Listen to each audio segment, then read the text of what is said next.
Assalamualaikum warahmatullahi wabarakatuh.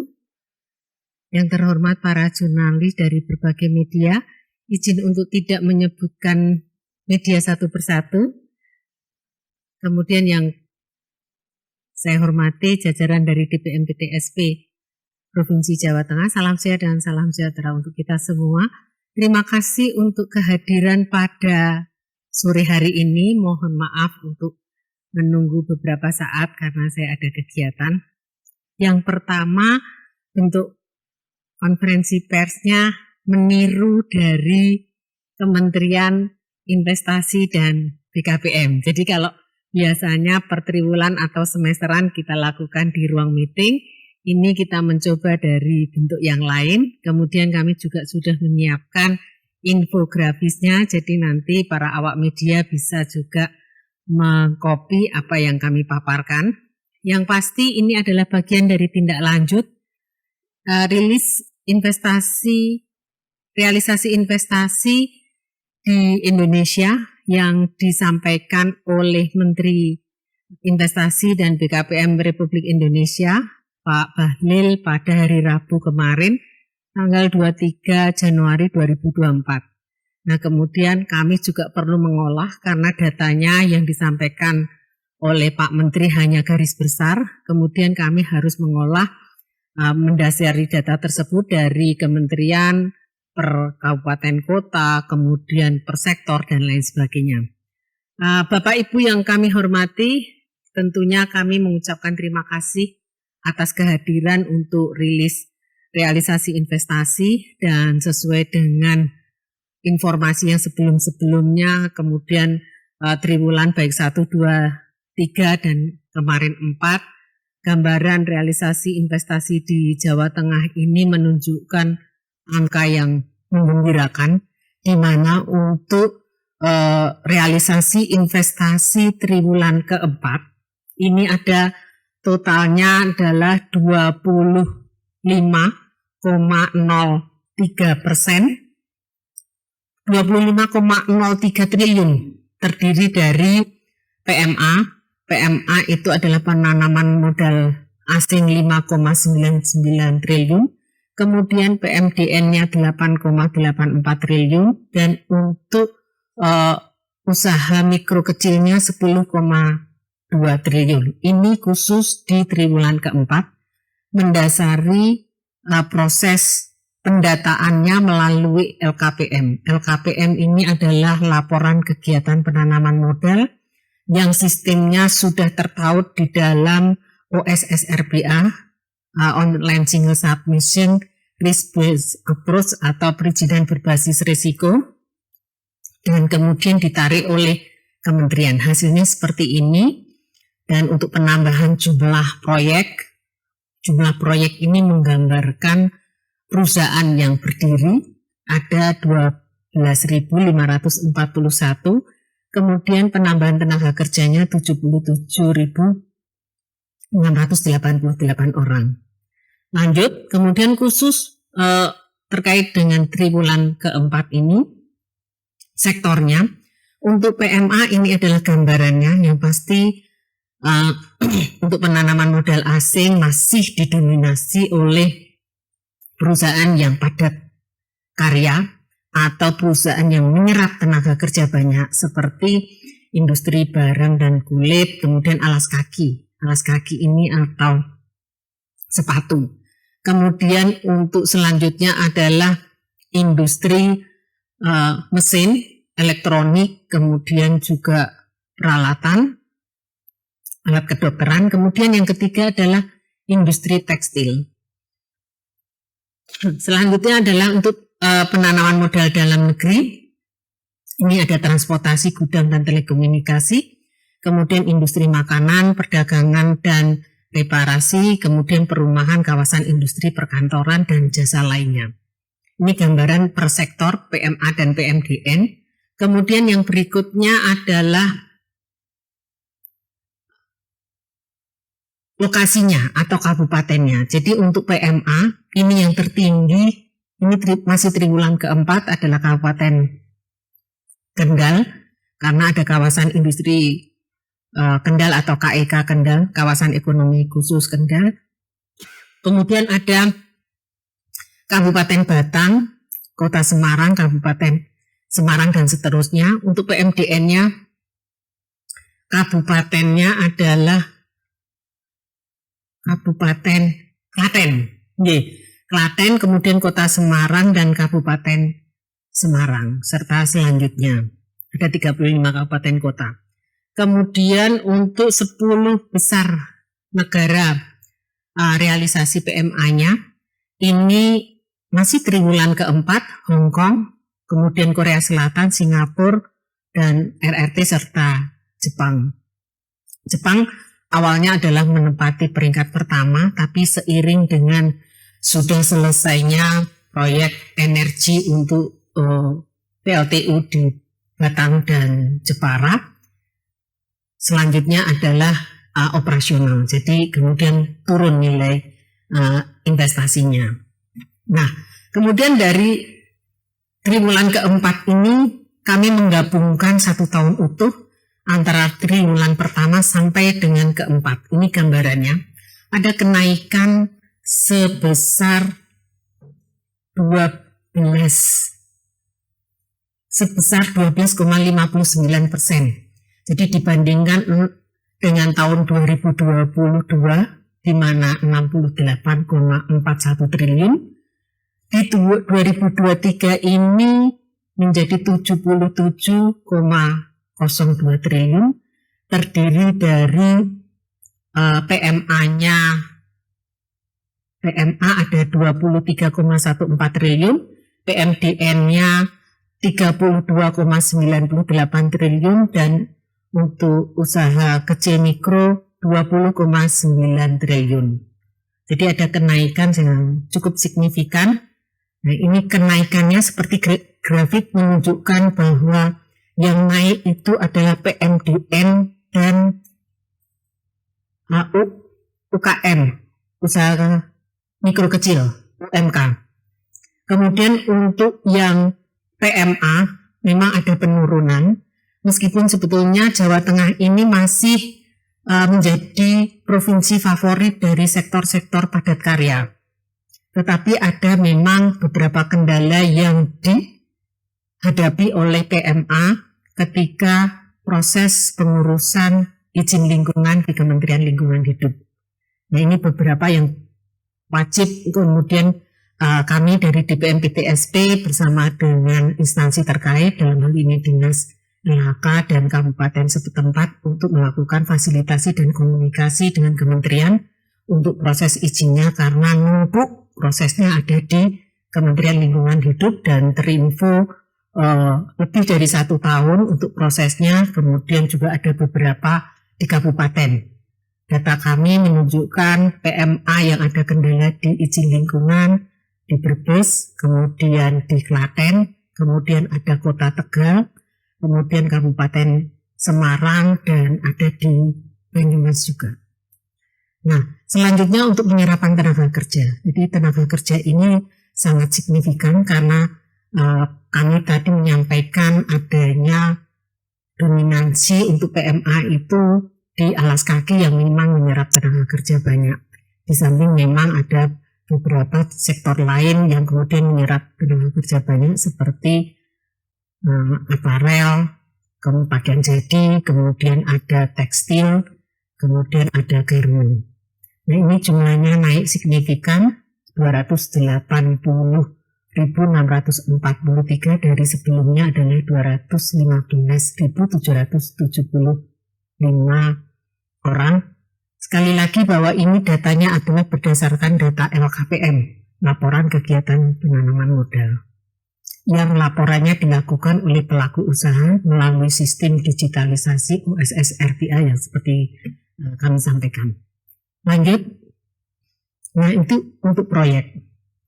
Proyek juga dari Jawa Tengah ini signifikan perubahannya.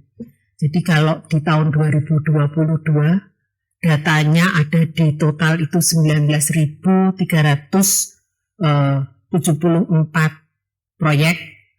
Kemudian di tahun 2023 ini untuk PMA-nya naik lebih dari 127%, tepatnya 127,8%, dari semula 3.087 menjadi 7.032. Kemudian untuk PMDN-nya naik 121,36%, dari semula 16.287 menjadi 36.048, dan secara rata-rata naiknya dari tahun 2022 ke 2023 122,3%. Jadi dari 19.374 menjadi 43.080 proyek.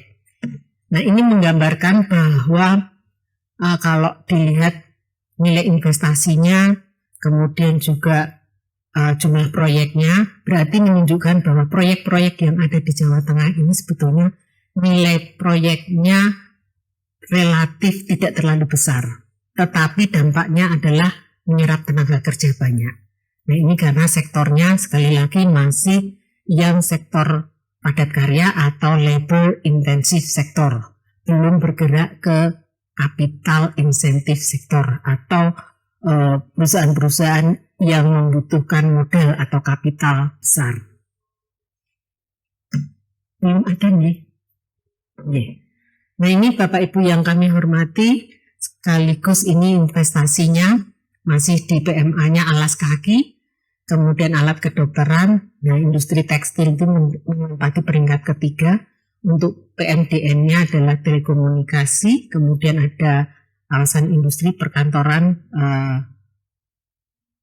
perumahan, kemudian ada jasa lainnya untuk berikutnya.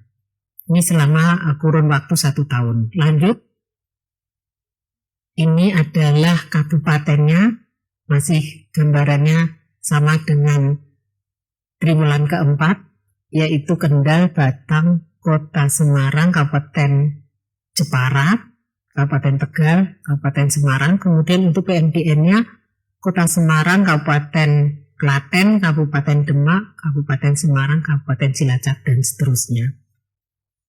Kemudian untuk realisasi PMA-nya secara garis besar, PMA dan PMDN gabungannya adalah Kota Semarang tertinggi realisasi investasinya 10,244 triliun, diikuti Kabupaten Kendal di 6,399 triliun, kemudian Kabupaten Batang 4,557 triliun, dan Kabupaten Demak 3,512 triliun, dan seterusnya.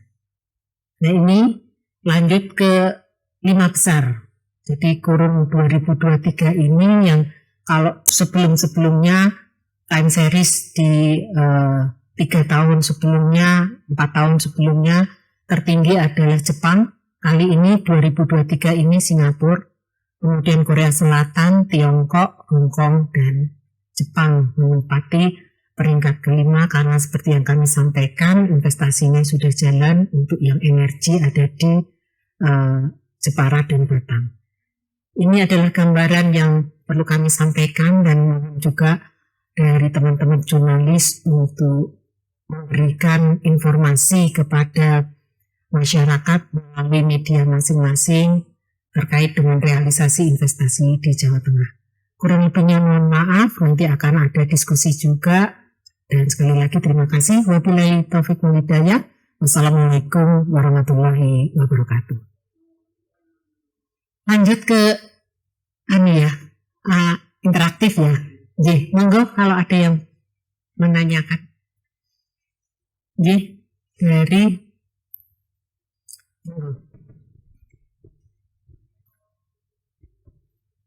siang Bu, saya Kristi dari Kompas. Mungkin Kristi, Mbak Kristi dari Kompas ya. Mau tanya mungkin nanti pas di 2024 ini ya, targetnya realisasi investasi berapa, terus PMDN-nya berapa, PMA-nya berapa, UKM-nya berapa, terus sama nanti ini kan ada tahun ini ada pemilu ya Bu. Iya. Sempat ada beberapa yang investor gitu yang khawatir sama kondisi negara pasca pemilu gitu. Nanti kira-kira gimana Bu strateginya untuk meyakinkan investor gitu? Terima kasih. Satu-satu aja langsung. Terima kasih Mbak Kristi dari Media Kompas yang menyampaikan pertanyaan berkaitan dengan target. Yang pasti kami ini ada target RPJMD sebesar 10%, tapi secara keseluruhan. Nah, biasanya untuk target itu yang LKPM, laporan kegiatan penanaman modal, ada target dari kementerian, tetapi sampai hari ini belum rilis resmi, belum ada ini. Tapi target kami di Pemprov Jawa Tengah 10%. 10% terdiri dari kompilasi antara PMA, PMDN, dan UKM. Kemudian berkaitan tanda kutip kekhawatiran tahun politik tahun ini, perlu kami sampaikan bahwa Januari ini saja kami sudah menerima kunjungan dari China minggu yang lalu, kemudian di minggu depan juga ada, minggu ini, hari ini juga ada calon investor dari China, baik itu yang akan melakukan entah itu relokasi atau pengembangan yang tadinya ada di beberapa provinsi yang ada di Pulau Jawa ini, dari PMA pemiliknya China. Kalau di Jawa Tengah mereka menyatakan bahwa Jawa Tengah itu selain lokasinya itu yang strategis, memiliki daya tarik untuk investasi di Jawa Tengah karena entah itu infrastruktur, sarana prasarana, sumber daya manusia dan pendukungnya, dan yang penting itu juga hubungan industrial yang harmonis.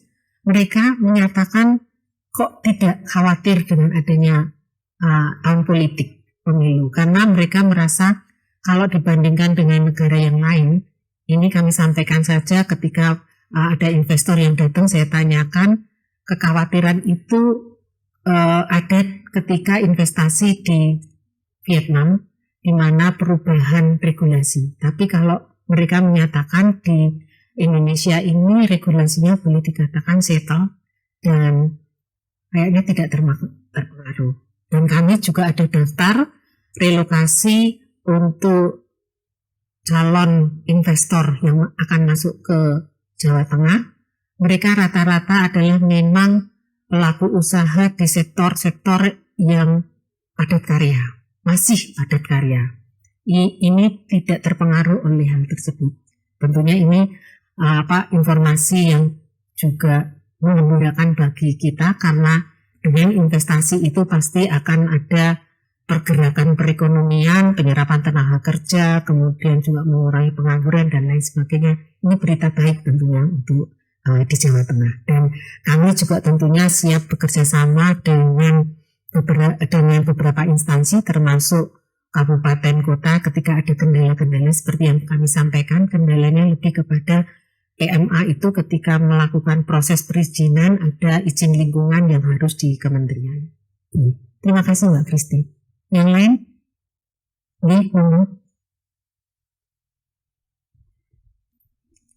Siang, saya lagi dari jatungtudi.com. Jatungtudi.com, Mas siapa? Bayaki. Ya. Untuk realisasi investasi Jawa Tengah ini, kalau dari skala nasional itu dari segi jumlah Jawa Tengah nomor berapa sih? Nah itu terus berkaitan dengan yang lebih spesifik, dulu kan pas Pak Ganjar masih menjabat pas 2022 itu pernah bilang Jawa Tengah masih jadi tujuan investasi baru, sehingga banyak pabrik yang relokasi maupun ekspansi di Jawa Tengah gitu. Jumlahnya sampai 90-an. Nah, update-nya per hari ini atau tahun ini berapa, dan dalam 5 tahun terakhir atau 3 tahun terakhir itu ada berapa pabrik yang merelokasi atau ekspansi di Jawa Tengah terakhir. Kalau prospek sektor properti di Jawa Tengah bagaimana? Terima kasih. Banyak banget pertanyaannya Mas Bayaki. Terima kasih dari jatungtudis.com ya. Terkait dengan investasi, jadi kalau dibandingkan dengan provinsi lain, pastikan juga teman-teman jurnalis hari Rabu kemarin juga mengikutilah apa yang disampaikan oleh Pak Menteri Investasi dan BKPM RI. Jawa Tengah untuk PMA dan PMDN-nya tidak masuk di dalam 5 besar.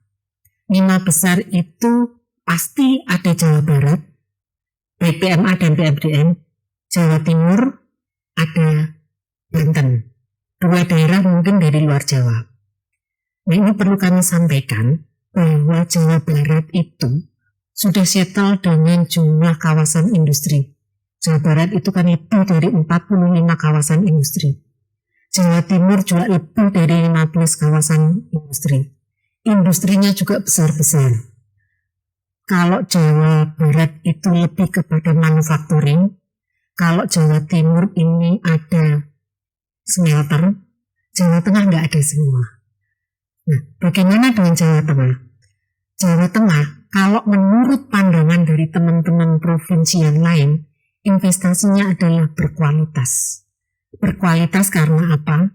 Realisasi nilainya investasi kecil, tetapi menyerap tenaga kerja yang sangat banyak.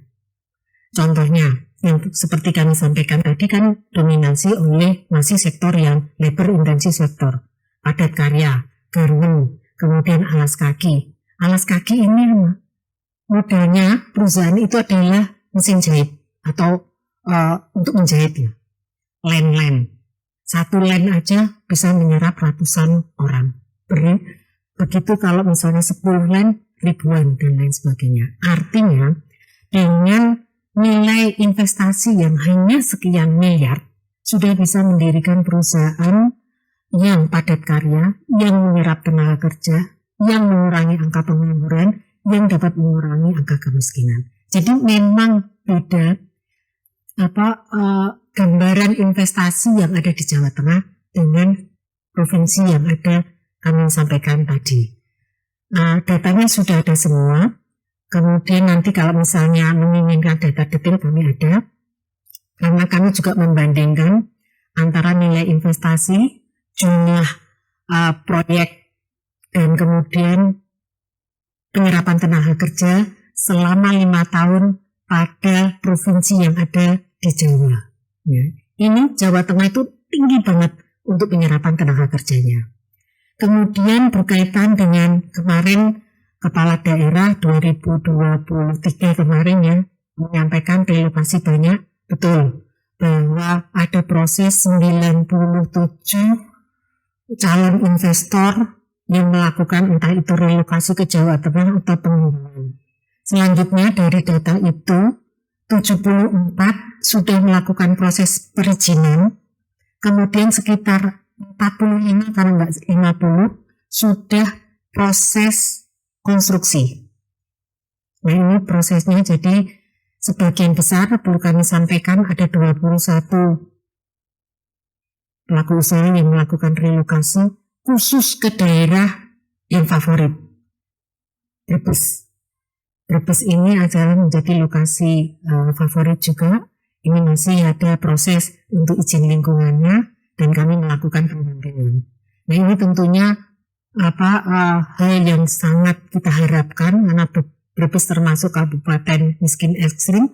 Ketika ada kegiatan usaha akan ada penyerapan tenaga kerja yang banyak, dan satu hal bahwa seperti industri alas kaki atau garment atau aparel ini adalah industri yang seperti saya sampaikan menyerap tenaga kerja banyak, dan satu hal adalah unskill diterima atau tidak ada keterampilan apapun bisa diterima karena perusahaan mempunyai komitmen untuk internal melatih. Jadi karena kan namanya juga sepatu, kemudian garment, aparel itu ketika mulai proses seleksi itu ada yang unskill diterima untuk kemudian dididik di tempat pelatihannya perusahaan tersebut. Jadi ini gambarannya Mas Bayaki berkaitan dengan rilis kemarin, betul bahwa banyak relokasi dan sampai sekarang pun masih kalau saya sampaikan favorit untuk relokasi ke Jawa Tengah.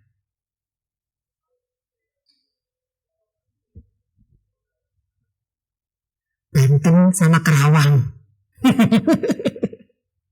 Tentunya, meskipun ada beberapa dari luar negeri juga, dari Korea, dari China, dari Vietnam, Hong Kong. Lanjut, tadi belakang. Ya. Assalamualaikum, selamat sore. balik ke sana. Faisal dari Bisnis Indonesia. Ya, tadi kan sudah disinggung masalah kendala perizinan nanti strateginya kira-kira di tahun ini supaya bisa dipercepat itu biayanya akan seperti apa, pola koordinasinya barangkali dengan akan bagaimana dari coba follow up sampai ke kementerian atau nanti akan seperti apa. Terus kedua masalah ini yang baru ini kan melihat ini masih belum melakukan utara ini walaupun sebagian di selatan sudah mulai kelihatan seperti di mana masalah di Klaten. Nah ini untuk yang selatan kira-kira promosinya di tahun ini akan seperti apa? Maksudnya adakah kawasan-kawasan yang tadi seperti di Banyumas atau di Klaten akan coba di booster atau mungkin ada sektor-sektor yang coba nanti diperlukan lebih intensif lagi dari investor gitu. Ya, matur Mas Faisi, pertanyaannya betul-betul menarik nih. Jadi berkaitan dengan kendala perizinan, hari apa ya, kami Selasa kemarin kami juga memfasilitasi pertemuan dengan PJ Bupati Brebes bersama dengan pelaku usaha untuk mengurai yang izin lingkungan. Kemudian kami tetapkan bahwa memang proses itu keputusannya atau making decision-nya adalah di Kementerian Lingkungan Hidup, meskipun prosesnya tetap OSS RPA, tapi kan nunggu lama nih. Kami berusaha untuk bagaimana untuk percepatan karena investor itu juga terlalu lama menunggu untuk kemudian proses pembangunan. Hari Selasa besok tanggal 30 Januari ini kami Provinsi Jawa Tengah baik DPMPTSP, kemudian Dinas Lingkungan Hidup, kemudian dengan jajaran dari Kabupaten Brebes akan ke Kementerian Lingkungan Hidup untuk bertemu dengan Sekjen mengurai ini karena permasalahan banyak dan tentunya kalau kami ini berangkat pastinya tidak hanya data Brebes yang kami bawa tetapi seluruh kabupaten kota yang mengalami kendala. Salah satunya adalah mengurai seperti itu untuk melakukan komunikasi intensif dengan pusat. Nah kemudian berkaitan dengan masih investor itu masih sukanya ke lokasi tertentu di Pantura. Memang betul Mas. Jadi ketika ada calon investor datang ke kantor kami, pastinya kami menyampaikan semua competitiveness, semua daya tarik atas investasi di Jawa Tengah. Baik itu infrastruktur seperti yang saya sudah sampaikan dan lain sebagainya, SDM dan lain sebagainya. Tetapi kuncinya ternyata kan mereka itu lebih kepada bagaimana akses untuk mudah, akses raw material atau ketika ekspor. Jadi memang banyak antara Brebes sampai kepada Semarang, kemudian turun ke yang dilalui oleh toll road. Nah, ini masih favorit. Kemudian bagaimana upaya kami? Tentunya kami tetap mempromosikan semua 35 kabupaten kota. Untuk kemudian para investor untuk masuk lah. Karena apa? Kami melihat ada beberapa daerah yang sebetulnya susah untuk dijangkau, tidak ada toll road, tetapi menjadi favorit. Jepara, kemudian Rembang. Nah ini favorit gitu. Jadi kami berusaha untuk semuanya itu kami sampaikan, kami promosikan kepada calon investor. Meskipun nanti investornya yang menentukan. Nah bagaimana untuk kemudian kabupaten kota ini? Tentunya hal yang terpenting adalah bagaimana kabupaten kota menyajikan kawasan peruntukan industrinya, KPI-nya. Nah kalau KPI-nya itu terdata dengan baik, syukur-syukur ada RDTR-nya yang sudah kemudian by sistem masuk ke OSS RPA, itu tentunya akan memudahkan calon investor. Ini ada. Nah, cut sebentar nih, sampun nih. Saya teruskan Mas Faizi. Kemudian bagaimana kami hadir untuk melakukan promosi? Pastinya promosi investasi itu ada dua jenis. Yang pertama ini ketika investor datang itu sudah memiliki niatan untuk, oh saya memang mau mendirikan usaha pabrik A, B, C. Tetapi ada juga investor yang potensinya apa sih? Nah, untuk yang potensinya apa itu kami dengan kabupaten kota dan instansi terkait, ada dari NGO, kemudian ada dari Bank Indonesia menyusun yang namanya IPRO, Investment Project Ready to Offer. Artinya adalah proyek-proyek yang kami susun untuk kami siap tawarkan. Nah, ini kami lakukan itu, dan ada beberapa yang tahun 2023 kemarin ada LOI-nya, Letter of Intent, atau ada kepeminatan. Tinggal kami kemudian bagaimana melakukan pendampingan sehingga akan ada realisasi investasi. Jadi bentuk promosinya adalah seperti itu. Kemudian kabupaten kota juga memiliki yang namanya forum bisnis. Contohnya Kota Semarang itu juga sampai mengadakan event Sentis Semarang Forum Investment Forum itu ke Jakarta untuk ketemu dengan berbagai investor. Kalau Kota Semarang kan lebih kepada pusat perbelanjaan, mall, horeca, hotel, restoran, kafe, seperti itu untuk membangun Kota Semarang. Kami tentunya tidak hanya sendiri, tetapi juga kabupaten kota memiliki kegiatan-kegiatan yang kami juga kolaborasikan. 2024 ini kegiatan kami dengan kabupaten kota sudah ngeklik, sehingga kami juga mendapatkan banyak informasi, termasuk juga misalnya duta besar yang datang ke Jawa Tengah juga sudah ada. Singapura kemarin sudah bertemu dengan Pak PJ Group dan kami menyampaikan buku terkait dengan competitiveness dan opportunity invest to Central Java Province. Jadi itu upaya-upayanya. Pak Mas Bagaki tadi kayaknya tanya peringkat Jawa Tengah untuk PMA dan PMDN-nya seperti yang sampaikan tidak 5 besar, tetapi untuk yang mikro kecil peringkat keempat se-Indonesia setelah Jawa Barat, DKI, Jawa Timur, kemudian Jawa Tengah dan Banten. Jadi semuanya untuk usaha mikro kecilnya itu di Pulau Jawa. Untuk PMDN-nya sekedar informasi, mungkin teman-teman jurnalis sudah tahu, PMA-nya itu Jawa Barat, Sulawesi Tengah, Maluku Utara, DKI, dan Jawa Timur. Sulawesi Tengah dan Maluku itu pasti juga sudah tahu, ini lebih kepada tambang. Kemudian PMDN-nya DKI, Jawa Barat, Jawa Timur, Kalimantan Timur, dan Riau. Kalimantan Timur pastinya karena ada proyek IKN di Kalimantan Timur. Jadi itu informasinya. Cekap. Terakhir nih. Ya, Ibu, saya Ida dari Tribun Jateng.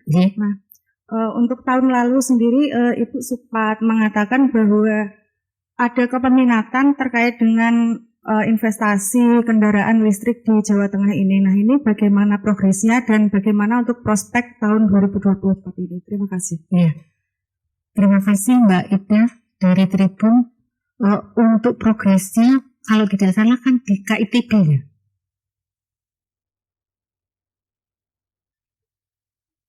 Nah, Kendal, oh ya, di KIK Kendal ada, tetapi ini masih juga dalam proses. Oh ya, masih lama. Jadi Mbak Ida, informasi dari KIK Kendal ini kan sudah ada, kalau tidak salah 95 tenan. Kemudian termasuk yang industri yang baru ini. Nah, untuk progresnya masih di dalam konstruksi, belum untuk produksi. Ya, itu untuk kawasan industri Batang itu yang nanti tercepat adalah rumah keramik ya Pak. Ya, rumah keramik. Ini dalam waktu dekat di 2024 ini akan mulai produksi. Kemudian ada dari alas kaki